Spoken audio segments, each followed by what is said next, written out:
Hi, welcome to my garden. I was asked a question, how do I improve my soil? My answer is going to be the same, deep mulch. The reason we mulch is the ground wants to stay covered. In a prairie or grasslands, it's just covered with plants. It's got your higher canopies and it's got your lower vegetation. Wildlife hides, raises their family in that lower vegetation. It's one big web of life. Our gardens are different than, say, the prairie. In our gardens, we want to grow selective plants. So we're using the strategy of nature, the way that we can use it, and that is mulch. 4 inches thicker. And when I started this journey, I thought that just kept the weed seeds from germinating. There's a little more chemistry behind it. And nitrogen is one of the key elements. Nitrogen is all around us. It makes up a good deal of our air that we breathe. It's bound up in the soil, but it's bound up in a couple different ways. There are nitrates and there are ammoniums. They're all nitrates, but what are the plants that we want to cultivate need? They need the ammoniums. The weeds like the nitrates. Continually covering with a deep layer of mulch, we promote the ammoniums. Weeds don't like that, so we got a whole lot less of them. Right now I've got some hay. We've left it open. We've let it get rained on. Starting to break down. You can see the wet spots in there. This is going to make some beautiful mulch. But first we're going to have to take back our garden gate. It's gotten a little overgrown. And the simplest way I can explain this is the mulches promote that mycorrhizal fungi, which promotes the ammonium type of nitrogen. And you got to continually add to it. Just looking at it, you can't tell how thick it is. But if you get a blade of grass, you got to know that it's starting to get thin. Then check it out. I'm tired of throwing mulch over the fence. I need to get my gate back. But we've got a watermelon down here that's just about ready to pick. I'm going to pick that, I'm going to clear these vines, and we're going to start making a pile here so I can start spreading some mulch. This is our 5th summer mulching, and I do know it gets thin real quick. We don't remulch the entire garden through the summer, we just add where it gets thin.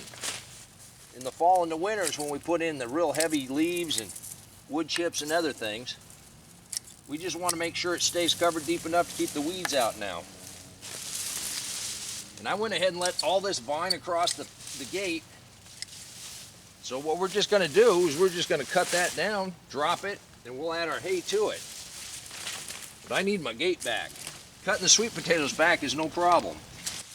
And yes, we do eat the leaves, but I don't know a real good way to preserve these, so we can only eat so much.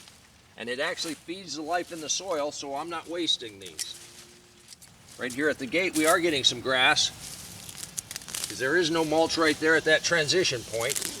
So you pull that up and just toss that in the pile. Well, kind of can get through here.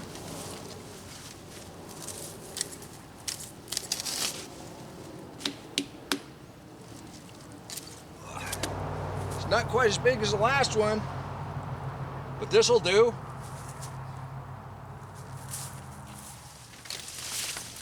And it's all just cut and drop. It all makes part of the mulch. All right, now I got my gate back. This is a real good example of the transition point from the yard into the garden. The grasses, since there's nothing covering right here, they want to grow.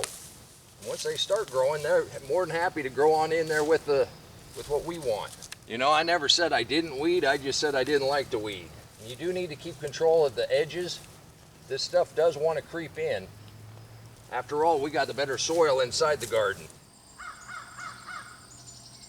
There's still not a pathway wide enough to bring this wheelbarrow through. But I planted those sweet potatoes well over there. So I'm going to go ahead and cut a few more vines back, part of the mulch. And I got a 50-50 chance some of these are going to re-root and start trying to grow. We're going to walk over them. It's going to be the walkway. I have no problem walking on this. It'll continue to break down and feed the soil.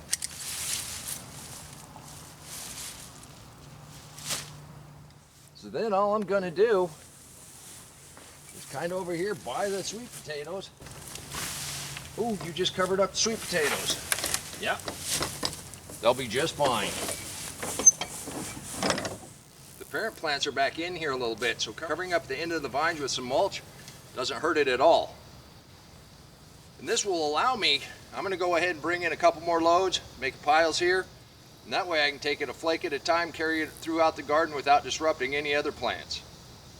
That's my strategy anyhow, and that's how you improve the soil and pick a watermelon. I think we've got a couple more watermelons over here we want to take a look at. Come on.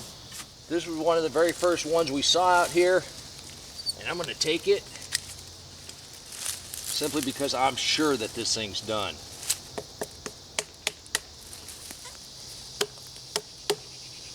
I'm on a watermelon diet, at least for a little while. Does the heart good. You can do this too. If you want to learn a little bit more about the deep mulch, click that link right there and I'll meet you back in the garden. You want to hear a little bit more about the living soil, click that link right there and I'll meet you back in the garden. You want to see the great big watermelon, click that link right there and I'll meet you right back in the garden. This one's not too bad. And until next time, remember, take care of yourself, take care of your family, and God bless you.